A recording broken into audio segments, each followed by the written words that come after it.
SummerSlam sera le show de l'année. Est-ce qu'on va assister au match le plus violent de cette décennie? Est-ce que CM Punk confirmera qu'il est devenu tout ce qu'il détestait? Est-ce que Cody Rhodes Homelander va arriver à SummerSlam? Accrochez-vous, parce qu'on parle de ça maintenant. Brock Lesnar au Bafemi est sans aucun doute l'un des matchs que j'attends le plus. En termes de violence, il nous est teasé comme un match qui va être très très violent. Mais est-ce que surtout Obafemi arrivera à vaincre la bête une bonne fois pour toutes? Et surtout, est-ce qu'il va dicter ses règles? Le point négatif un peu de cette rivalité par contre, c'est qu'on n'a pas vu Brock Lesnar beaucoup dans la Road to SummerSlam. On l'a vu plus dans la Road to WrestleMania. Mais je pense que bon, on aura quand même un bon match. Après, bon, Brock Lesnar, s'il a été là pour WrestleMania, je pense que c'était pour teaser un peu sa retraite. Et pour moi, il avait réellement pris sa retraite à WrestleMania. Obafemi pour la victoire, je pense que c'est logique.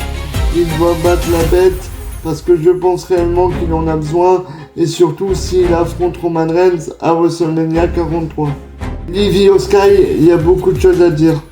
Pourquoi Liv ne défend pas son titre depuis WrestleMania? Pourquoi semaine après semaine, elle est dans des segments ridicules avec Danhausen? Les motifs des segments, vous m'avez volé mon argent. Je dois retrouver mon argent humain. Non mais on est où? C'est Liv, c'est ta championne. Elle est en rivalité avec Io Sky. Mais au final, la rivalité principale, c'est Liv Danhausen. Puis leur match à Night of Champions était très moyen. Ils nous ont habitués à vraiment beaucoup mieux. Pour la victoire, je vois la victoire de Liv avec une trahison de Roxanne et de Raquel dans les semaines qui vont suivre.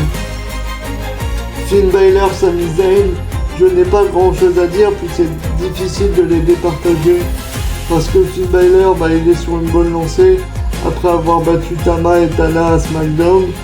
Et Sami Zayn, il est dans une bonne rivalité. Mais je donnerai la victoire à Finn Balor parce que je sens qu'un certain Johnny Gargano va intervenir dans le match de Zayn. Une rivalité Johnny Gargano-Sami Zayn, j'aimerais beaucoup. Chad Gable Penta, le match promet d'être incroyable et sensationnel. Si on leur laisse du temps, le match peut voler la vedette.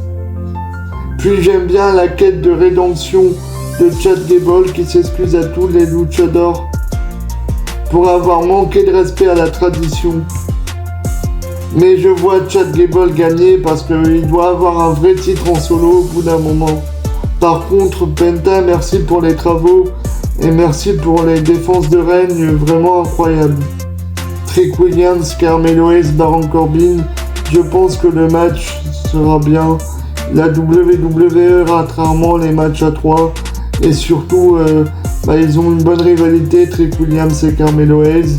Ils se sont déjà affrontés à NXT et leur alchimie est vraiment bien sur le ring.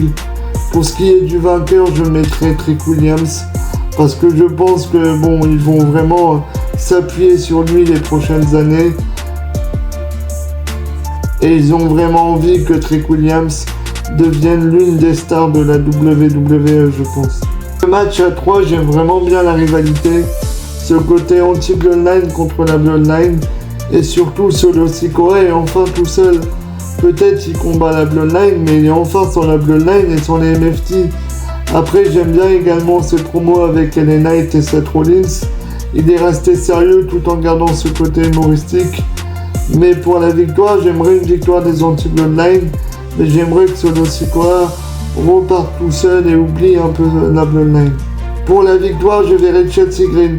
Parce que si le projet c'est que Rhea Ripley récupère son titre après sa blessure, Chelsea Green doit gagner. Déjà parce que c'est une opportuniste et parce que dans un leader match, il va y avoir plusieurs catcheuses. Et de deux, parce que au final, si elle le perd, on dira juste c'est un coup de chance. Mais à la fois, c'est le moment ou jamais. Parce qu'on verrait pas Chelsea Green gagner dans un match à V1 ou alors dans un tournoi. On la voit gagner ce titre dans un match à plusieurs. CM Punk, Cody Rhodes. La rivalité s'est lancée sur un simple coup de ceinture dans l'œil un Saturday Night Main Event qu'on nous a vendu comme un simple accident. Mais moi j'y crois pas, je pense qu'il y en a un des deux qui va le turn. Soit Cody Rhodes, soit Punk, mais je pense qu'il y en a un des deux qui va le turn. Cody Rhodes pourrait très bien enfin devenir le Homelander. Et CM Punk pourrait dire que Sami Zayn avait raison depuis le début et qu'il devient ce qu'il détestait au final.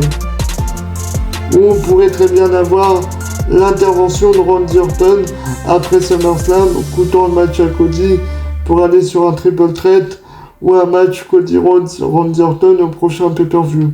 Seth Rollins-Roman Reigns, la rivalité de la décennie selon moi, et je pense même qu'on aura le match de ces 10 dernières années.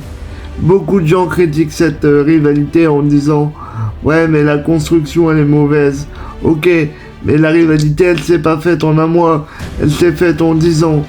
Du coup de chaise au cash-in à WrestleMania 31, après il y a eu le cash-in de Dean Ambrose, après il y a eu également Seth Rollins qui s'est sacrifié pour Roman Reigns, pour que Roman Reigns perde son titre.